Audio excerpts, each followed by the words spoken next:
Seorang suami dipertemukan dengan istrinya karena kasih dan sayang karena Allah. Setiap hari dia memberikan kasih sayangnya dalam bentuk uang belanja, dalam bentuk perhatian, dalam bentuk pujian. Seorang istri pun membalas kasih sayang itu dalam bentuk menyiapkan pakaian, makanan, perhatian, pujian, kata-kata yang indah. Tapi ada hari khusus mereka spesialkan, mereka lebihkan. Itulah hari saat mereka menikah. Bukan berarti pada hari itu saja, sepanjang hari, tapi ada hari khusus. Begitu juga kasih sayang setelah punya anak. Anak dibesarkan, buah hati belayan jiwa, hasil dari cinta kasih sayang. Setiap hari anak disayangi. Tapi pada saat hari kelahirannya, terbayang sakit melahirkannya, terbayang saat mengantarnya ke rumah sakit, membangkitkan ada hari spesial sebagai buah yang lahir dari hati yang penuh dengan cinta dan kasih sayang. Itu ada pada keluarga, ada pada istri, ada pada suami, ada pada anak. Bagaimana dengan pada ulama? Maka di Saudi Arabia mereka mengkhususkan kegiatan itu bernama Usbu' Muhammad bin Abdul Wahhab. Sepekan mengenang Muhammad bin Abdul Wahhab, mengenang bagaimana perjuangannya, bagaimana dakwahnya, bagaimana karyanya, bagaimana sifatnya. Sepekan khusus.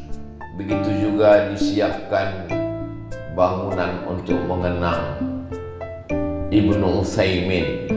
Ada bangunannya, ada kacamatanya, ada penanya yang dipakai untuk menulis dan tanda tangan.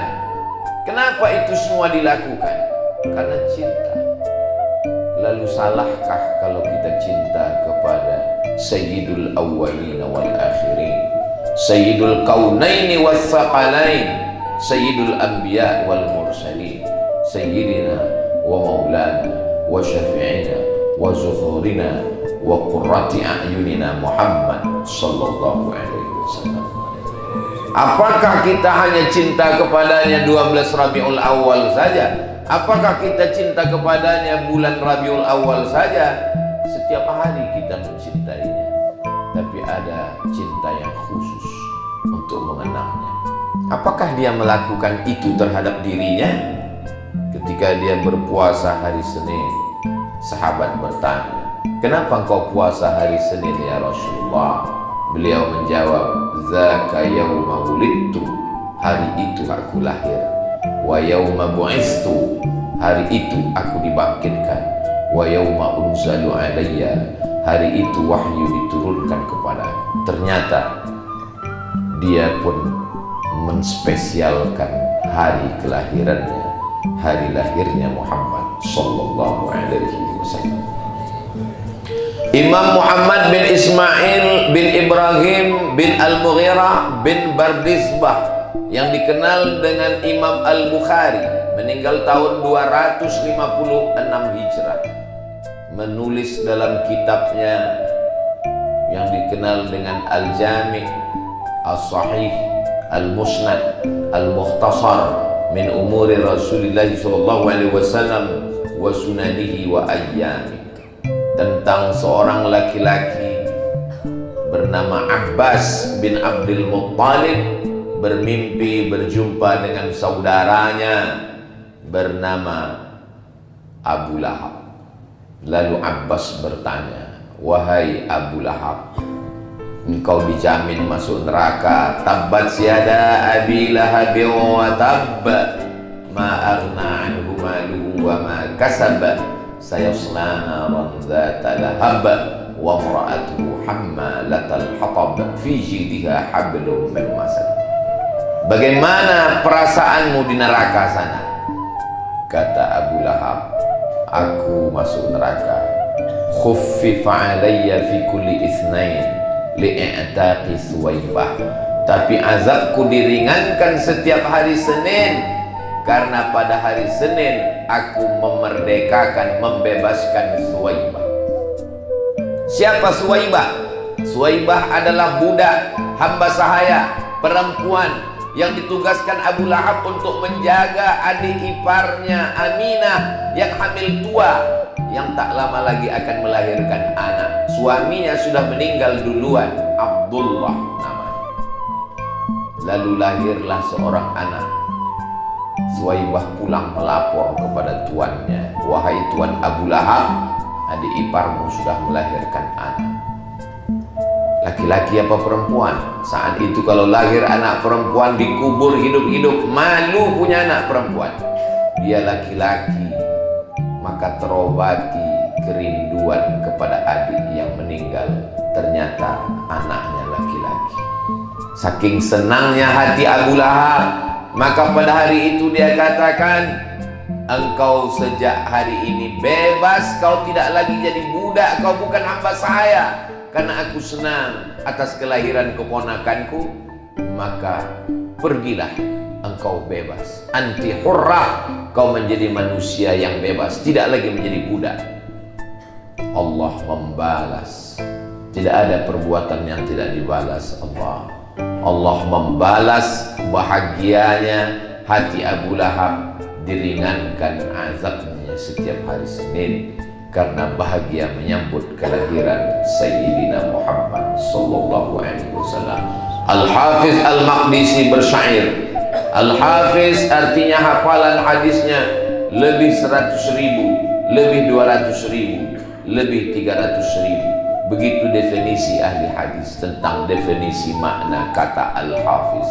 Al-Hafiz Al-Maqdisi bersyair, idza kana hadza kafiran ja'a dhammuhu tabbat yadahu fil jahimi mukhlida ata'allahu fi kulli yaumil itsnaini abada yukhaffaf anhu al-'adzabu masruran bi ahmada fa kaifa billadzi tula umrihi bi ahmada masruran wa mata muwahhida. Idza kana hadza kafiran ja'a dhammuhu. Kalau si Abu Lahab yang sudah dijamin masuk neraka, tabbat yadahu fil jahimi mukhlida, kekal dalam neraka selamanya, ata annahu fi kulli yaumil itsnaini abada. Ada riwayat yang menyebut diringankan azabnya setiap hari Isnin, yukhaffaf anhul azabu masruran bi ahmada, diringankan azabnya karena senang menyambut kelahiran Muhammad sallallahu alaihi wasallam. Fa kaifa billadzi tula umrihi, bagaimana dengan orang yang sepanjang umurnya berbahagia, bi ahmada masruran wa mata muwahhida, senang dengan Muhammad sallallahu alaihi wasallam dan mati dalam keadaan bertauhid. Itulah mengapa orang bahagia menyambut kelahirannya. Raja-raja membentangkan karpet di jalan raya, memotongkan kambing 1000 kepala, manisan 3000 piring dibagikan kepada orang miskin dan orang kaya. Begitu disebutkan dalam Al-Hawi lil Fatawi oleh Al-Hafiz Jalaluddin Abdurrahman As-Suyuti, meninggal tahun 911 Hijrah. Untuk apa? Untuk membangkitkan semangat umat ketika melawan kafir musyrik yang menguasai Palestina. Salahuddin Al-Ayyubi membangkitkan lagi semangat kecintaan kepada Nabi Muhammad sallallahu alaihi wasallam. Kalau Salahuddin itu ahli bid'ah, maka ahli bid'ah lah yang mampu menyelamatkan Palestina dari Israel. Akidahnya Asy'ari, bermazhab Syafi'i.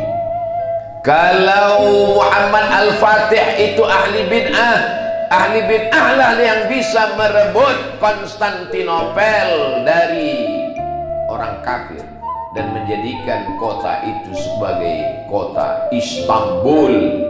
Akidahnya Ahlus Sunnah, Imam Abul Hasan Al-Asy'ari, Imam Abu Mansur Al-Maturidi, murid dari Imam besar Agha Syamsuddin. Kalau mereka disebut dengan ahli bid'ah, berarti Palestina menunggu ahli bid'ah yang akan membebaskannya dari Israel sekali lagi. Begitulah mereka pencinta maulid. Salahuddin Al-Ayyubi pencinta maulid, Muhammad Al-Fatih pencinta maulid.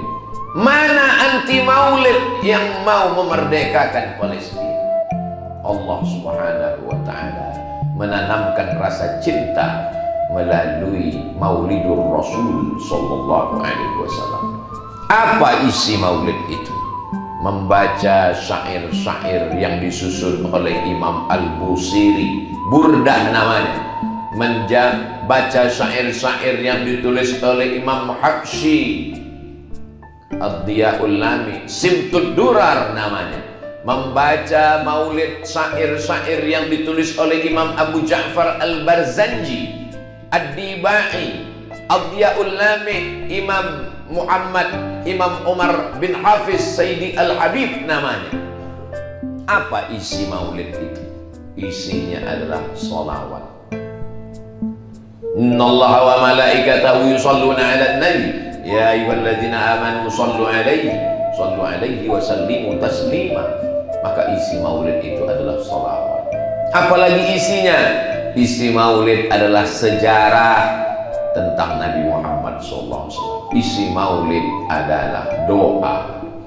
Maka kata Imam As-Suyuti, kalau perayaan maulid itu isinya 5, maka dia disyariatkan. Isi maulid membaca Al-Quran, isi maulid adalah sejarah Nabi, isi maulid solawat, isi maulid nasihat, isi maulid makan dan silaturahim. Maka semuanya mendatangkan manfaat. Jangan campur adukkan laki-laki dengan perempuan. Ikhtilat menyebabkan terhalangnya rahmat Allah. Jangan isi dengan perbuatan maksiat. Usahakan dalam keadaan berwudu, memperbanyak solawat, tasbih, tahmid, tahlil, takbir, karena mengharapkan turunnya rahmat, mengharamkan turunnya laknat. Itulah yang dilaksanakan orang untuk mengundang rahmat barokah dari Allah Subhanahu wa ta'ala. Wa idza quri'al Qur'an, kalau Quran dibacakan, fastami'u lahu, dengar baik-baik, wa ansitu, dan diam, la'allakum turhamun, supaya kamu dapat rahmat. Al-Quran dibacakan, turun rahmat. Pada maulid Al-Quran dibacakan, dengarkan baik-baik, renungkan maknanya. Ketika Al-Quran dibacakan, majtama'a qaumun fi baitin min buyutillah, ketika Quran dibacakan di rumah Allah, apa yang terjadi? Nazalat alaihimur rahmah, turun rahmat Allah. Setelah turun rahmat Allah, hafat bihimul malaikah, turun rahmat Allah, dikelilingi oleh para malaikat, turun ketenangan dalam hati. Wa dzakarahumullahu fi man 'inda, dan mereka dibanggakan Allah Ta'ala kepada para malaikat. Itulah mengapa di awal maulid, laqad ja'akum rasulun min anfusikum azizun 'alaihi ma 'anittum harisun 'alaikum bil mu'minina raufur rahim. Dibacakan ayat Quran untuk mengundang para malaikat, mengundang rahmat-rahmat. Malaikat suka kepada yang harum-harum, semerbak. Dulu diambil bunga, segala bunga, bunga rampai dengan daun-daunan yang wangi, daun pandan, dipercikkan ke tangan orang-orang tua, anak-anak. Sekarang dibakarkan kayu gaharu, harum semerbak ke telapak tangan. Mengapa ada harum-haruman? Karena Nabi suka kepada yang wangi-wangi. Karena malaikat turun dengan harum semerbak. Innahu yata'adza man akala thauman, man akala basalan, falyatazil masjidana. Siapa yang makan bawang merah, bawang putih, belum gosok gigi, jangan dekat ke masjid kami. Kenapa? Li'annal malaikata tata'adza, malaikat tersakiti dengan bau yang busuk. Hadis sahih. Itulah kenapa sebelum sholat, laula an asyqa ala ummati, kalau tidak memberatkan bagi umatku, la amartuhum bisiwak, kusuruh mereka bersiwak, gosok gigi, inda kulli salah, setiap kali mau sholat. Dan ketika maulid harum semerbak, mengundang turunnya malaikat rahmat Allah Subhanahu wa ta'ala. Ketika maulid dibacakan sholawat, Man shalla alayya salatan, siapa yang berselawat kepadaku satu kali, sallallahu alaihi biha asyra, Allah balas 10 kebaikan. Wa huttan anhu asyara sayyi'at, ditutupi 10 dosa kesalahan. Wa rufi'at lahu asyara darajat, diangkatkan 10 derajat tingkatan kemuliaan. Berpuluh kali, beratus kali, beribu kali sholawat dilantunkan pagi, petang, siang dan malam. Di dalam maulid ada watawasau bil haq watawasau bis sabr. Dinasehati jangan pakai narkoba, jangan zina, jangan bergaul bebas, jangan korupsi, jangan makan haram. Umat ini mesti terus dinasehati. Maulid pagi, maulid petang, maulid siang, maulid malam, maulid subuh tanpa ada batasan. Di dalam maulid ada doa yang ditutup oleh zuriat Rasulullah, para habaib, para alim, para ulama, para guru.